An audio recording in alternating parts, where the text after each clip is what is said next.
Welcome to week 3. This week, we're getting started on the dispositional domain. So this will be chapters 3, 4, and 5, what we'll be spending the rest of the semester on. I'm giving you just a really quick overview of the dispositional domain because I know a lot of you mentioned that this is the domain that you struggled with the most. Since I'm going over it so quickly, I know that you may still have questions, so if you do, please ask me and let me know so I can try to explain it better. I haven't had anyone reach out to me with questions yet, and I want to make sure that this class is interactive and that you have room to ask questions. So ask me questions just like you would in a face-to-face class. Type the questions below, email me if you don't want everyone knowing your question. Treat this like a regular class and ask me questions anytime you need anything. So a few things about the dispositional domain. This domain concerns the aspects of personality that are stable over time, also aspects of personality that are relatively consistent over situations, and looks at what makes people different from each other. It's important to know that the term trait and disposition can both be used interchangeably. Either way, the definition that we're using in this book for both these terms is the inherent tendency to behave in a certain way. So here you see the major questions that psychologists working in the dispositional domain work with and what we'll be exploring for the remainder of the semester. So these questions are: how many personality traits exist? What is the best taxonomy for traits? How can we best discover and measure these traits? How do personality traits develop? And how do traits interact with situations to produce behaviors? Moving into chapter 3, traits and trait taxonomies.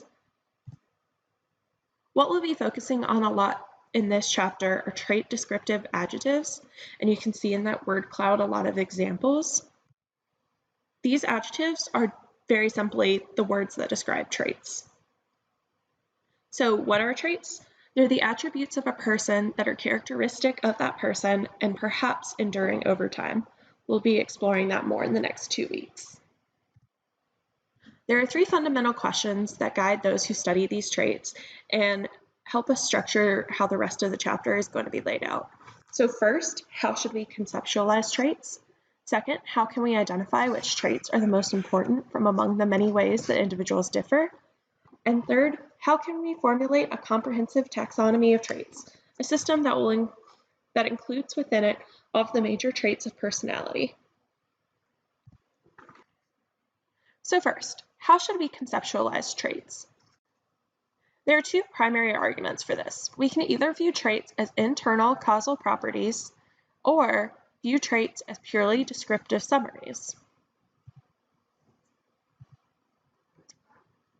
Traits are internal or hidden. They're the things within you that you carry from one situation to another. They're causal in that they explain why an individual does a certain behavior. In this view, traits are not the same as the external behavior. Traits may lie dormant where the capacity is still there even when the behaviors don't reflect the trait. And finally, viewing traits as the causes of behavior means that we're ruling out other potential reasons for that behavior. On the other hand, we can also look at traits as purely descriptive summaries.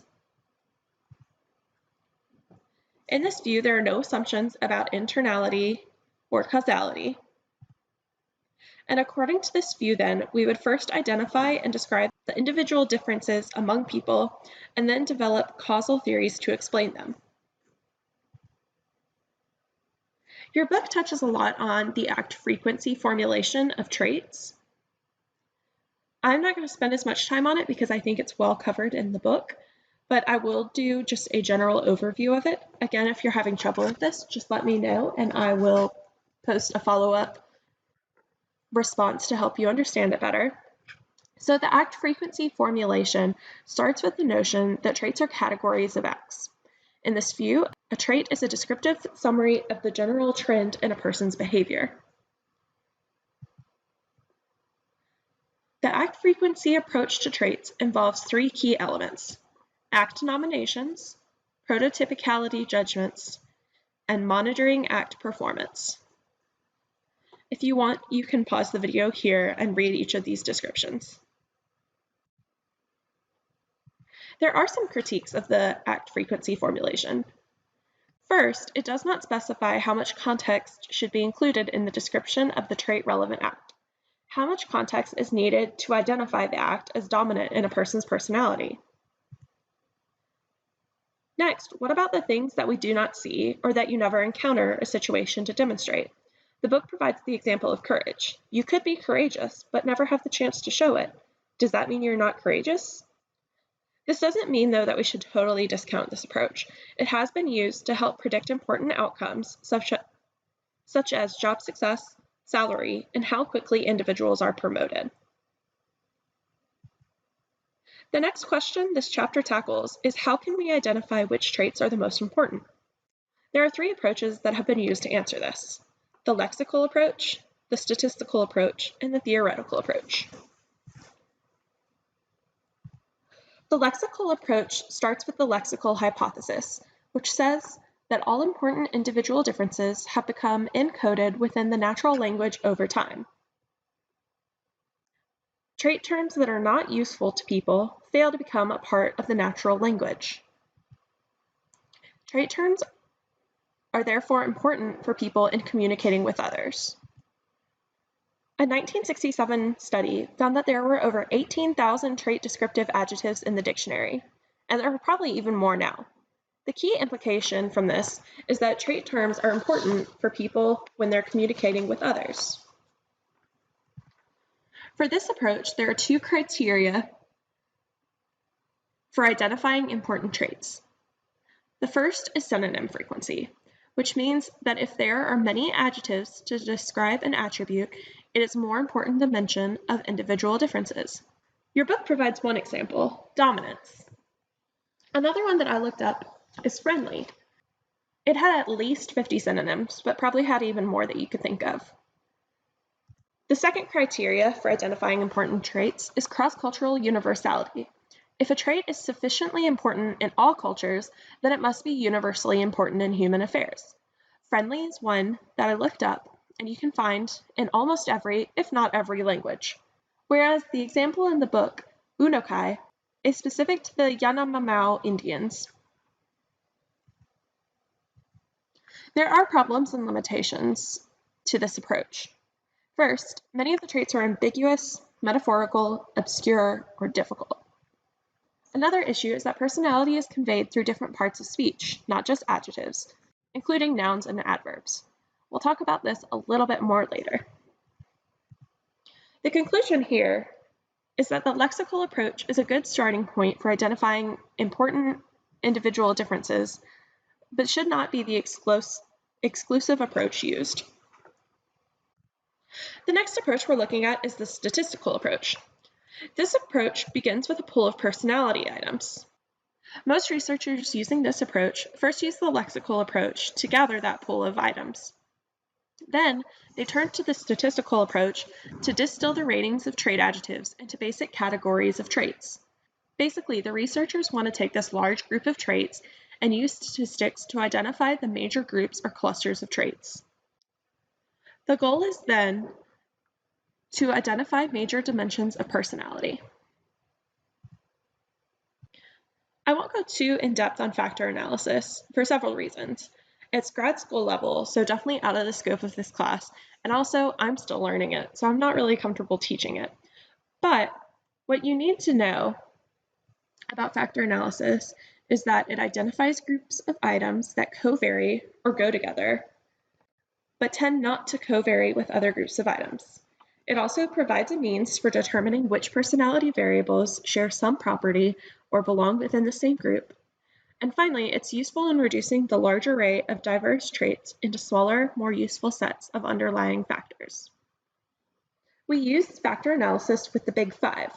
If you ran a factor analysis on the measure that you took for assignment 3, the items should load onto 5 factors, 1 factor for each of the Big Five. If you look at table 3.2 on page 65, you can see a factor analysis of 9 personality adjectives. The decimals that you see are factor loadings, which indicate which indicate the degree to which the item correlates or loads onto the underlying factor. I do want to make a cautionary note though. You only get out of factor analysis what you put in.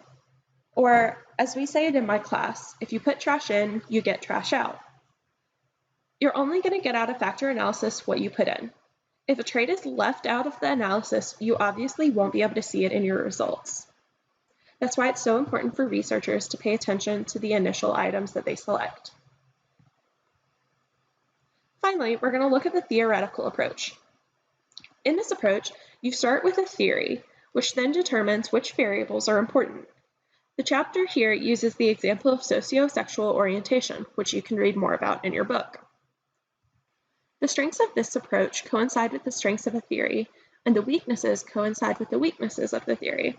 This means that if a theory contains gaps or biases, then there will be omissions and distortions when you look at the individual traits. The better the theory you're working with, the better the theoretical approach is.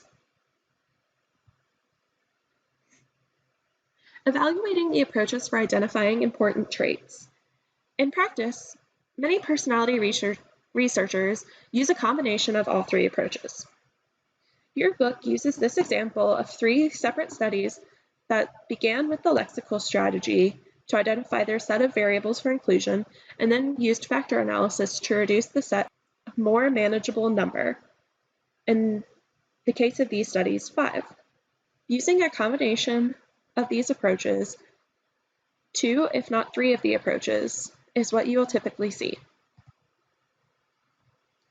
The final question of this chapter is how can we formulate a comprehensive taxonomy of traits? There have been dozens of attempts over the past century to come up with the best taxonomy. This chapter focuses on 4 taxonomies that have solid empirical evidence and theoretical justification. We have Eysenk's hierarchical model of personality, Cattell's taxonomy, the circumplex taxonomies of personality, and the 5-factor model. We'll first look at Eysenk's hierarchical model of personality. This taxonomy is the most strongly rooted in biology. Traits were selected that were highly heritable, which means they were passed down through genetics, and had a psychophysiological foundation, so they can be linked to a biological system like the brain or the nervous system. Eysenck found 3 traits that met his criteria: extroversion, introversion, neuroticism, emotional stability, and psychoticism. For extroversion and neuroticism, I'm not going to spend too much time on these because we'll be talking about them more with the 5-factor model, and also you're probably at least somewhat familiar with them. I do want to look a little more at psychoticism here though. According to Eysenck, higher scores on psychoticism are solitary, lack empathy, are often cruel and inhumane, are insensitive to pain and the suffering of others, tend to be aggressive, have a penchant for strange and unusual things, are impulsive, and have antisocial tendencies. Some argue that the group labeled as psychoticism should actually be relabeled as antisocial or psychopathic instead, but either way, the idea behind it is the same. One of the key features of Eysenck's model is that it has a hierarchical structure, as you can see here. At the top is the super trait. That can be any of the 3, psychoticism, extroversion, or neuroticism. The narrower traits are at the 2nd level. You can see the subtraits for each of the super traits if you go to figure 3.1 on page 69 in your book. Below those narrow traits is the 3rd level, habitual acts. These are the things that you do regularly, enough that they're considered habitual. And finally, in the 4th tier, there are specific acts. These are the very specific things you do. If you do them enough, then they become habitual. This hierarchy has the advantage of locating each specific personality-relevant act within an increasingly precise nested system. We've already mentioned the 2 biological underpinnings that Eysenck used as his criteria: heritability and identifiable physiological substrates. The heritability is an issue because while psychoticism, extroversion, and neuroticism do have moderate heritabilities, so do many other personality traits. The identifiable physiological substrate is also an interesting topic, and you can look on page 71 for how exactly the three supertraits are related to the brain and nervous system functioning. I already mentioned both limitations, but just to review, many other personalities also show moderate irritability, and Eysenck may have missed important traits with his three categories. The next taxonomy we'll explore is Cautel's taxonomy, the 16 personality factor system. Cautel's goal was to identify and measure the basic units of personality. He believed that the true factors of personality should be found across different types of data, such as self-reports, observer reports, and laboratory tests. Cautel identified 16 factors, including interpersonal warmth, intelligence, imagination, and insecurity. To see all 16, check page 73, table 3.3. Some major criticisms of Cautel's taxonomy are that most researchers have found way less factors. According to these researchers, you don't need all 16 factors to define personality and how individuals differ.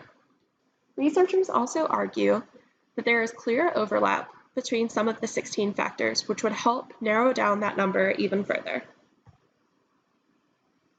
The third taxonomy we'll cover is the Wiggins circumplex. Wiggins developed measurement scales to assess traits, beginning with the lexical assumption.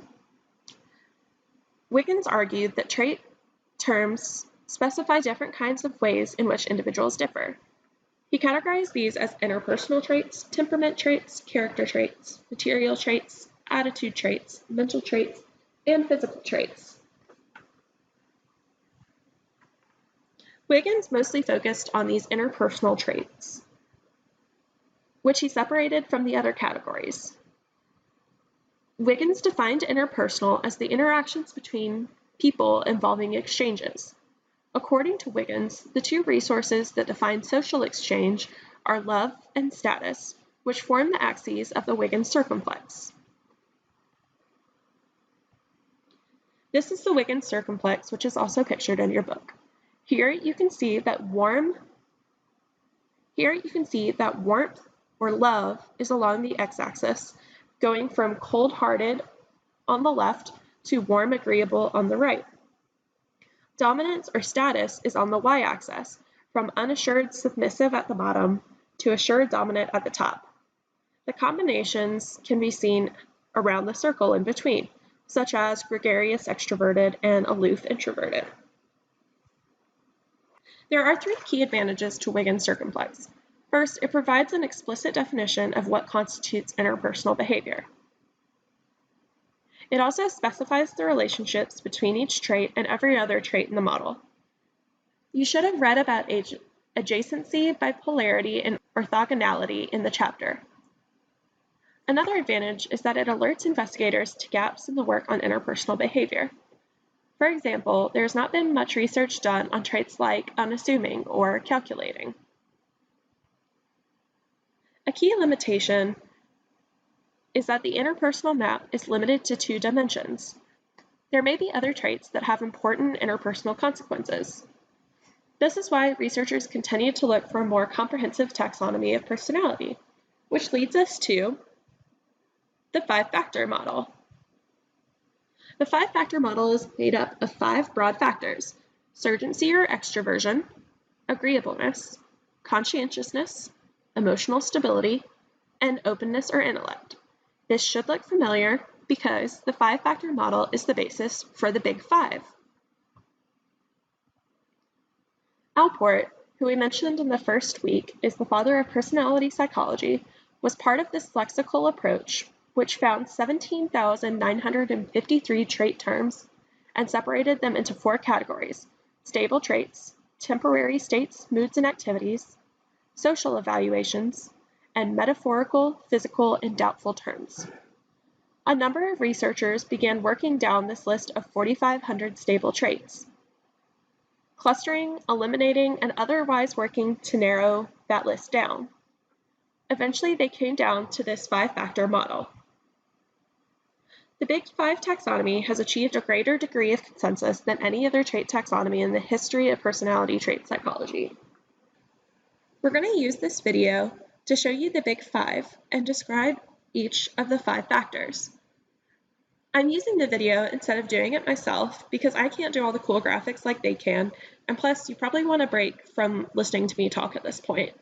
I chose this video because I like how they cover the 5 factors, making it clear that being higher is not always better in any of the 5 factors. I also like that they cover the 6th factor that your book mentions. In this video, I'm going to be talking about these 5 traits and the 6th one that has made its way into popular personality psychology. So, the original Big 5 traits are also known as the ocean model or the canoe model. Ocean stands for openness, conscientiousness, extroversion, agreeableness, and neuroticism. So let's take a look at each one of these individually. The first one is openness to experience. Now, most of these traits are actually pretty self-explanatory. The openness to experience trait describes people who are curious about the world around them and they feel comfortable trying out new things. These people tend to enjoy creative activities and are more inclined to exploring different areas of life or alternative ideas. People who score low on this scale usually don't break out of their comfort zone very often. Different activities, routines, or ideas may make them feel uncomfortable. The number 2 is conscientiousness, and I know it's a big word, but people who are more conscientious tend to pay more attention to detail and they put more effort into organizing their everyday activities. On the extreme end, you might call some people OCD. These people are more likely to plan out every detail of a vacation itinerary or reread their work a handful of times before they turn it in. Now, on the other hand, people who score low in terms of conscientiousness are usually more likely to let things happen without planning or organizing. In fact, on the extreme end of not being conscientious, some psychologists call this impulsiveness. Now, this is a good time to reiterate that a high score on all of these traits does not make you a better or a worse person. Depending on your values and the culture that you're raised in, you may view conscientiousness as a positive or a negative trait. In fact, like I said earlier, too much conscientiousness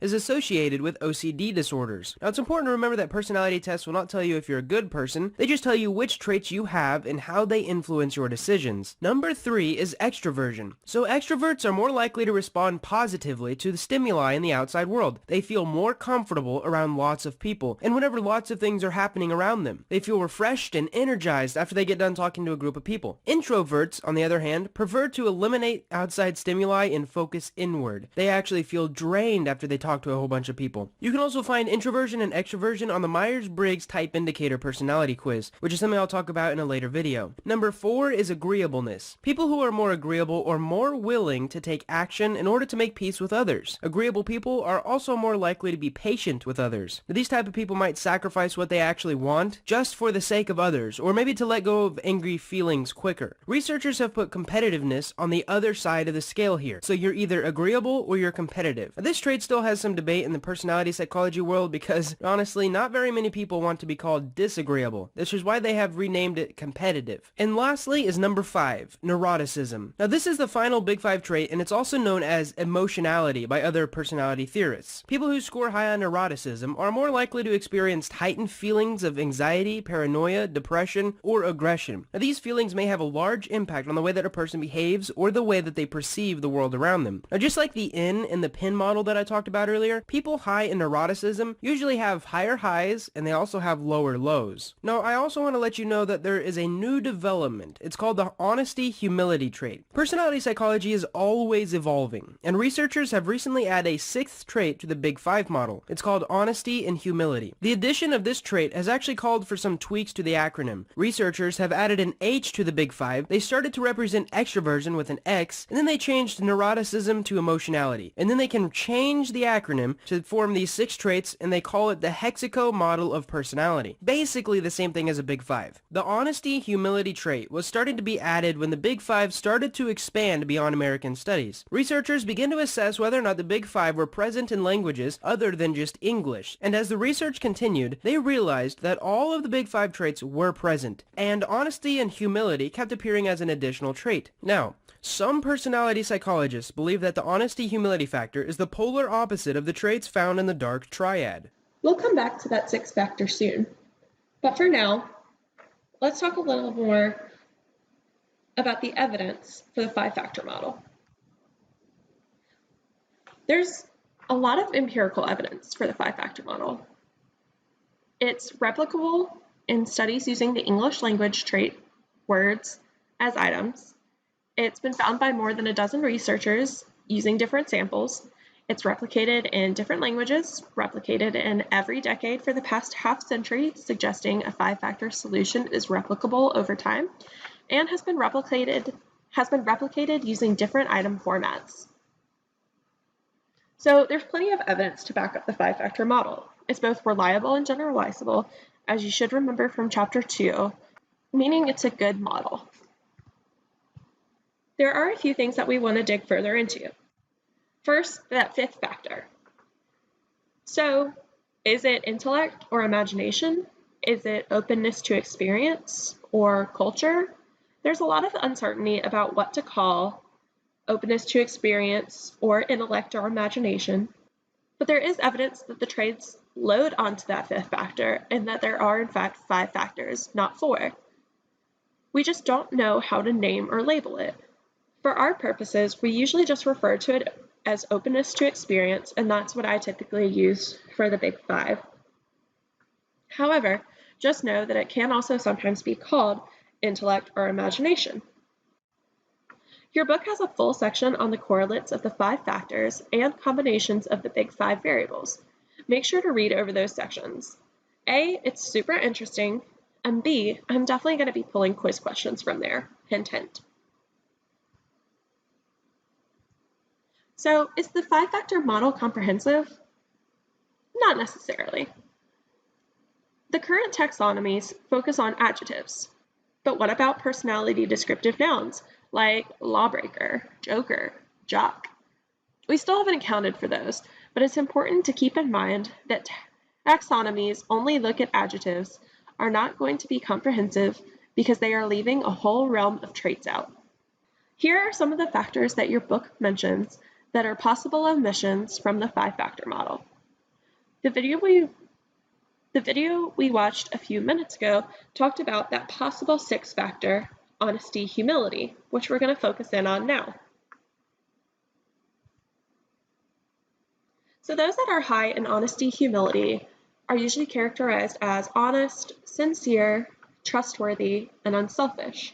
The argument is that none of the 5 factors in the original Big 5 capture these traits.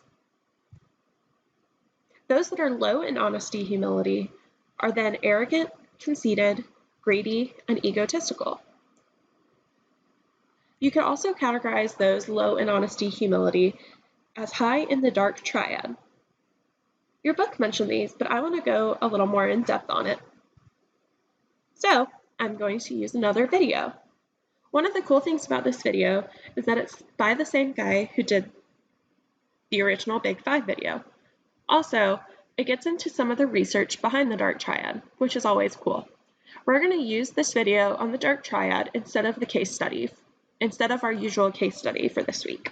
When people take personality tests, the results are typically usually positive or at best neutral. There's nothing particularly disappointing about your Myers-Briggs score. Thinkers and perceivers, for example, are relatively neutral terms. They just describe how you behave. But not all traits are positive. Some traits are seen as negative and generally attributed to people who do negative things. The dark triad looks at these negative traits. Psychologists have developed tests to determine whether or not these traits exist and potentially can help you spot dangerous people. So, what is the dark triad? The dark triad is a relatively new concept in the world of psychology. The term was created in 2012 by a pair of psychologists named Paulus and Williams. In their research, these psychologists identified 3 personality traits that were most prominent in dangerous people who are more likely to commit crimes. Like most personality traits, the dark triad exists in all people to certain degrees. Everyone has some dark triad qualities. In fact, researchers show that some degrees of dark triad indicate a potentially good business leader or a bright person. But the people who are more dark than others are more likely to act in ways that hurt others. So, what are these scary dark triad traits? They are narcissism, psychopathy, and Machiavellianism. So, let's talk about each one of those in depth. The first one is narcissism. Narcissism is an inflated sense of self. Narcissists usually believe that they are a superior person to others and they require people constantly to recognize them for their superiority. They don't just crave attention or work to earn praise. They expect this attention or praise, even if they don't actually accomplish much. As a result of these beliefs, narcissists will insist on having things that meet their standard. They may use dishonest means to actually get what they want, and narcissists will use their poor behavior because they believe they deserve the things that they want. The second one is psychopathy. Now, psychopathy is one of the most difficult traits to spot, but also one of the most dangerous traits to have. Psychopaths have little empathy or a conscience. They can commit heinous crimes against others without feeling any sense of remorse, feeling bad about anything that they've done. People have a really hard time pointing out a psychopath because generally they will also be excessively charming. For example, Ted Bundy is a classic psychopath. While people believe that he was really charming and kind on the outside, he never seemed to show remorse for brutally killing over 30 women in the 1970s. Researchers have been studying psychopaths for longer than they have been studying the dark triad. In fact, in the 1970s, Robert Hare developed the Hare Psychopathy Checklist to try to diagnose psychopathy. The checklist looks at a person's tendencies to be or not to be impulsive, empathetic, or delinquent. A score of 30 on the Hare Psychopathy Checklist denotes a psychopath. Just to let you know, Ted Bundy scored a 39. And lastly is Machiavellianism. It's a pretty long word, but it comes from someone's name. Machiavelli was an Italian diplomat and author from the 1500s. He is most known for writing a book called The Prince. Now that's a book that offers advice on how politicians should rise to the top by any means necessary. In the book, he says, "A prince never lacks good reasons to break his promise." That gives you kind of an idea of what this trait is about. Even if a leader is not generally dishonest or a manipulative person, he says that they should use these tactics in order to get to power and a position that they desire. So people who score high on Machiavellianism scale haven't just taken that advice. They live by that advice every day. Now, if you know someone like this, it will be painful for you. These types of people are master manipulators, and they know what to say and what to do to get their way. Now, just like psychopaths, these people can be very charming on the outside, but only as a means to take advantage of others. Now, also like narcissists, they think that they deserve the things that they want, and they use that to justify their terrible actions. In Paulus and Williams' original article about the dark triad, they argue that when it comes to these traits, their only common big five correlate was disagreeableness. Later studies have also shown connections between the big five and the dark triad. For example, there is a significant positive correlation between Machiavellianism and eroticism, and also a significant negative correlation between Machiavellianism and conscientiousness. This means most people who are willing to lie, cheat, and steal to get their way are also not very OCD. This makes sense because most people with OCD like to follow rules. They like to stay orderly. They don't like to stray away from the normal path, which is what criminals do. Now, there is also a significant positive correlation between narcissism and extroversion. The more you care about yourself, the more you seem to want to talk to other people, which is actually a little interesting to me. There's also a significant negative correlation between psychopathy and conscientiousness. If you're thoughtful and orderly, you probably care about others too. Now, the same research conducted in 2011 at the University of Western Ontario suggests that the presence of these dark triad traits is largely genetic. This means that nature, rather than nurture, is more likely to cause these traits. So trauma or environmental factors can cause people to commit crimes and do bad things, but the tendency to commit crimes without remorse and to try to manipulate people is largely inherent. And if you have those traits, you can say that you probably got them from your parents. Now, if dark triad traits were truly genetic, this means further research can help us actually identify potentially dark and dangerous people before they actually start to act out and cause harm to others. Maybe we can even change them for the better.